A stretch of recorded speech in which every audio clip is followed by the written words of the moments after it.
So, we left off with the creeper farm in the previous episode, and this farm is a much needed farm on the server. Well, this farm is fully completed, and one of my favorite parts is the automatic collection system at the bottom. And as the cart makes a delivery, all the gunpowder files into the chest, which is super convenient. Now with this project completed, let's head up to the surface, and we can work on a few projects above ground.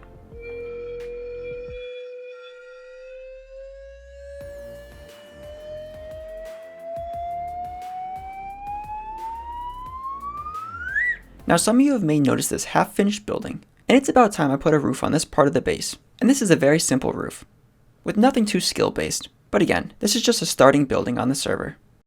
And for this base, even though it's my first base area, we might move the base further out into a new location, and we could turn this one into a small village later on, and we could fill it with many wooden houses, similar to these ones here. Now with this little project done, I'm going to gather some materials, and I want to work on another building project today. So the creeper farm is simply a trapdoor on the ground, and that leads down to the farm. But on the surface, it's not that stylish. In fact, it's mostly completely unnoticeable. So I'm going to build a building around the trapdoor entrance, and we could dedicate this building just for that. And to start, I'm going to build the building I've already built before, and this is survival house number 16. Now the thumbnail looks like this if you're curious. And if you'd like to build this building for yourself, it is a block by block, step by step tutorial, and it's super easy. But if you're not familiar with this build, it requires 11 by 11 outline. And it uses mainly stone, as well as diorite blocks, a few glass panes, and oak slabs. It's super easy and it's a great little stone building. Also, if you're looking for a quick little project that doesn't take that much time, I would recommend this one.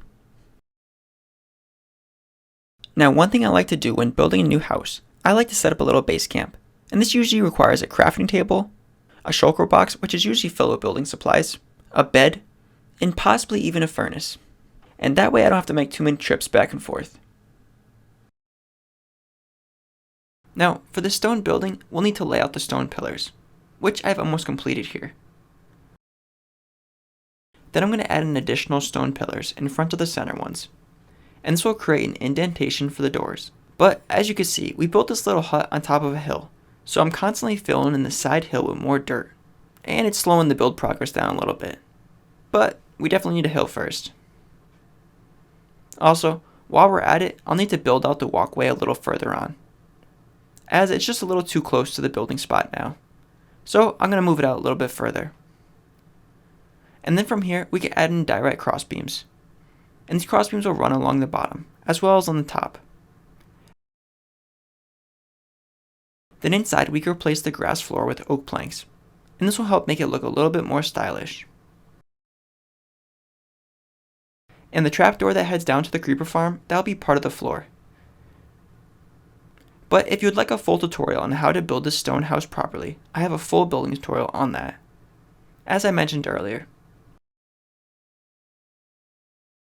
Now, since I've been building a lot of building tutorials in creative mode, I happen to forget how long it takes to build in survival mode, as all the materials have to be sourced. And you have to set up staging for every build process. And gathering all the materials and setting up the staging, that could be a large task in itself, especially for some of the larger builds. But this one's not too bad, as I have most of the materials already gathered from previous mining sessions, as well as previous wood harvesting missions. Now the next part of the stone building is the upper lookout tower, and this little room is mainly for decoration, as it adds height to the building. But we could put a spare bedroom up top in the lookout area as well, as it's always good to have extra beds around.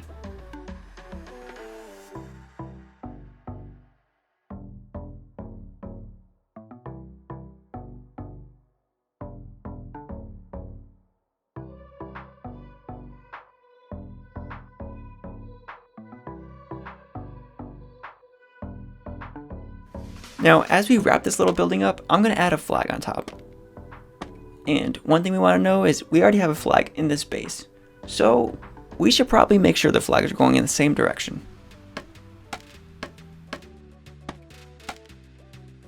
Now, a simple way you can make flags in your server is by using cobblestone wall sections and colored wool blocks. And I'm going to place these wool blocks on a diagonal.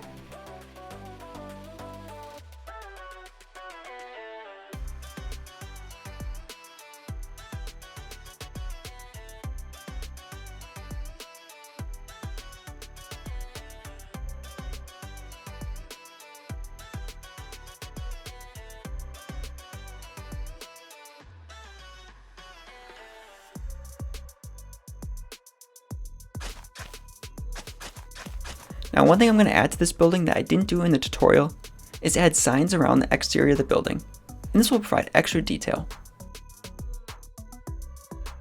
Also, we can add an item frame above the door with gunpowder inside the item frame, and this will label the building.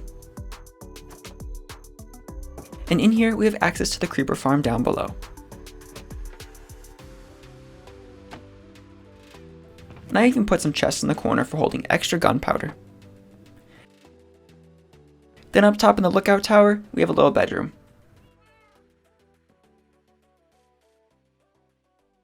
And this even opens up into a little deck where we can survey the surrounding area.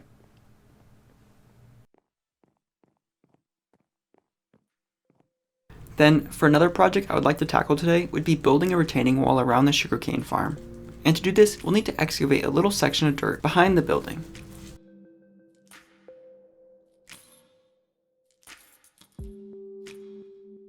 And then we can add in cobblestone blocks for the floor, as well as cobblestone blocks for the retaining wall.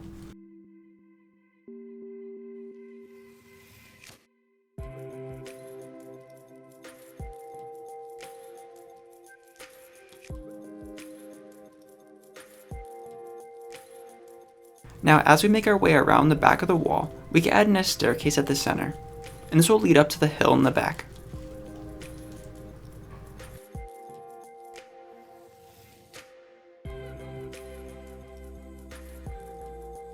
Then we can continue this project by removing extra dirt and adding in cobblestone blocks in the floor and in the walls.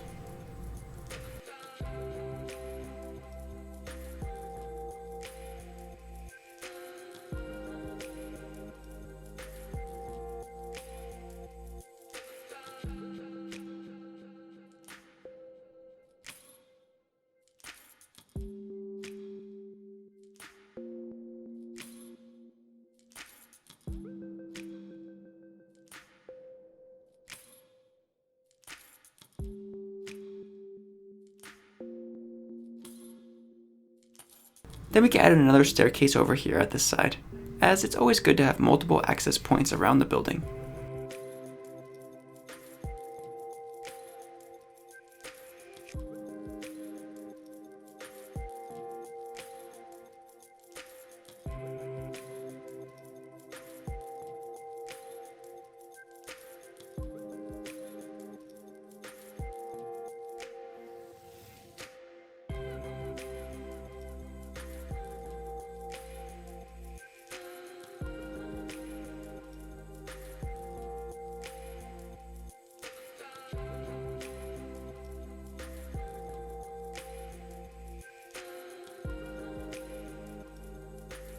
Then since my base is located in farmland, I would like to plant some crops.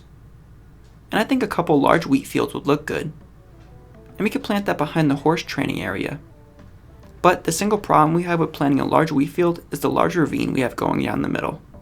But we could fix that with a full inventory of dirt stacks. And we could fill that right in.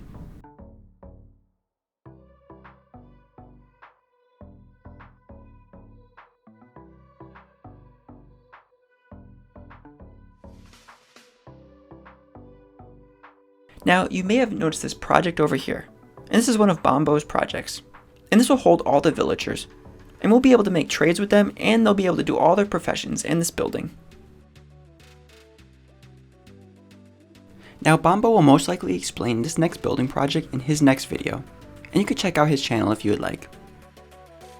But on either side of the building, I'm going to add in wheat fields.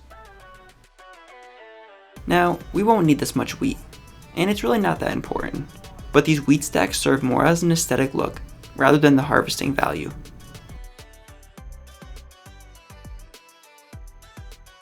Now, I'll speed through the rest of this large wheat field cultivation.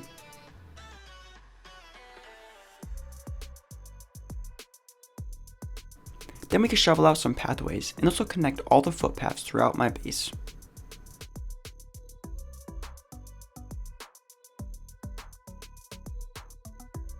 Now, if you're just joining the series now, I'll take you on a little recap of what we've already completed so far. First, we established the regions of the land surrounding the spawn point. Then Raziel made his headquarters here, right next to the spawn point.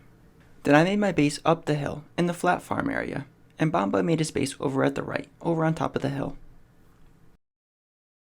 And he set up a starting house, as well as a storage building, an animal barn, and he even made a central nether portal, as well as a large castle.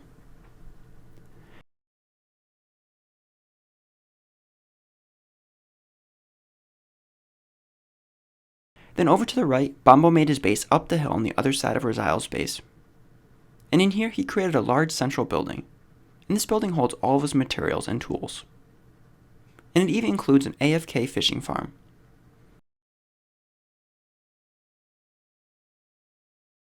Then we set up a bamboo farm, and this supplies the furnaces with renewable energy. And burning bamboo is a lot better than burning coal, as it can regenerate. Now, a cool part of this farm is the automatic delivery line, and this carries the bamboo straight into Bombo's furnace room, and that way we don't have to carry the bamboo manually. Now, I made my base down the road in the flat farmland area, and I constructed a few bridges along the way, and this helps connect all our bases together. Then a list of other things we made was an auto chicken farm, as well as this barn over here. Then with the completion of the Ender Dragon, we gained Elytras. Oh, just sent me flying.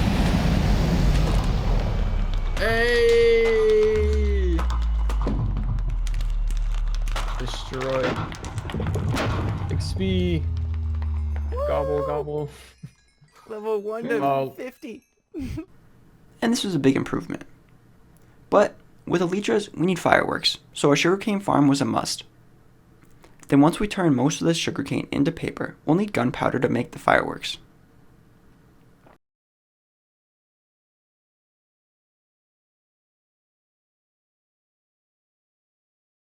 So from here we made a creeper farm deep down in my base, and you saw this earlier in the episode. Then we wrapped this episode up by building a building over top of the creeper farm, and we planted large wheat fields in the open farm flatland. Now with that being said, that's going to wrap up this episode, and if you would like to check out any of the previous episodes, make sure to check out the Let's Play series on my channel. I'll catch you in the next one. Later guys!